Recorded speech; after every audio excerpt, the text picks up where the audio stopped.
In the last module, we introduced the SIP protocol and discussed some of its background, features, and limitations. In this module, we'll look at how Asterisk uses SIP to connect two phones to each other.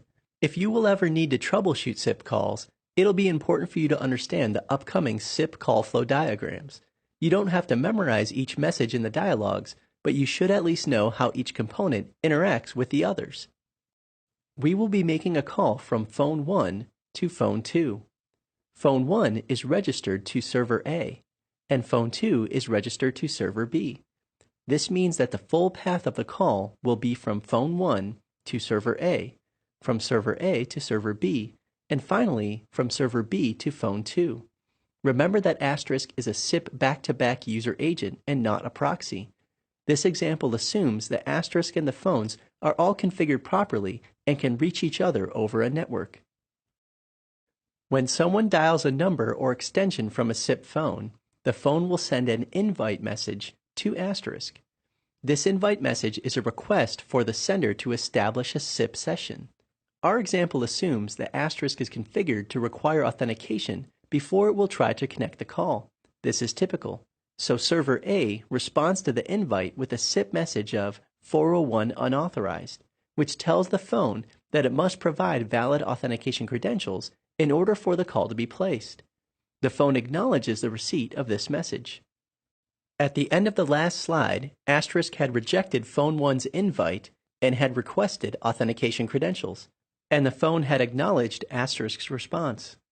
Next, the phone provides its credentials in a modified invite message.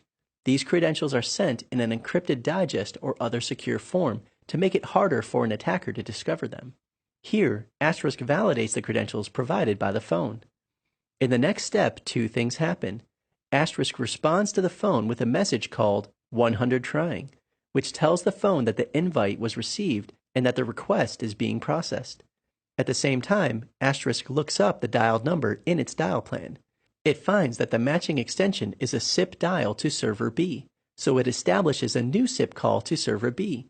This is done with another invite message that has a different call ID than the call with phone 1. Server B behaves in a similar way when it received the invite from server A. Depending on the configuration, it may challenge server A for authentication and will eventually send a 100 trying message. Server B then looks in its own dial plan to see that the destination of the call is phone 2. It creates a third and final SIP call by sending an invite to phone 2. It is not common for phones to challenge servers for authentication, so phone 2 immediately responds to the invite with 100 trying. When phone 2 receives the invite from server B, it starts ringing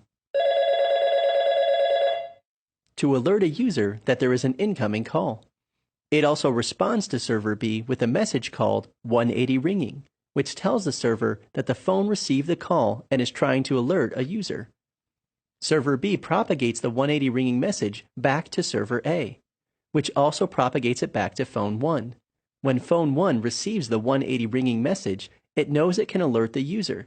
Usually this is with familiar ringback tone. Some devices display messages on a screen or use LEDs to indicate that the far side is ringing. In this example, we assume somebody answers the ringing phone 2. When this happens, phone 2 sends a message to server B called 200 OK.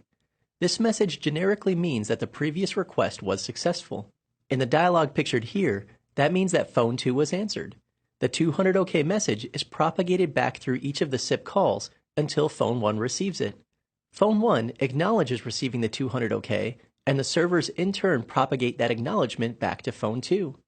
When phone 2 receives the acknowledgement of the 200 OK, the call is fully established. At this point, media traffic flows in both directions from each phone through both servers to the other phone. The media is carried using RTP on the port and codec that were negotiated in the SDP messages embedded in the SIP invites. For simplicity, we have not shown that part of the dialog. When one of the phones is hung up, it sends the message called bye to the other end of its call. In this example, phone 2 ends the call. A bye message is sent to server B sends the bye to server A, and server A repeats the process by sending bye to phone 1. Receipt of a bye message causes the phone to stop processing media for the call, and to indicate to the user that the call was hung up. Bye messages are responded to with the 200 OK. The 200 OK response is propagated to phone 2 through each server, and the call is officially over. To recap, we have just walked through the setup and teardown of a telephone call carried by SIP and facilitated by 2 Asterisk servers. We actually saw 3 different SIP calls, one for each distinct leg of the call. We got a good look at the individual SIP messages that made this call possible. Like with most examples, there was a lot that wasn't shown here. Though we won't cover all of this in detail, it's important to know that the reality of SIP calling is more complex than what we've shown.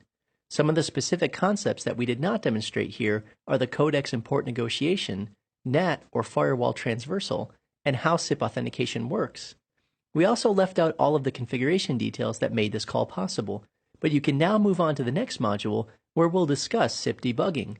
After that, we'll look more closely at SIP configuration in Asterisk, as well as the issues related to SIP and NAT.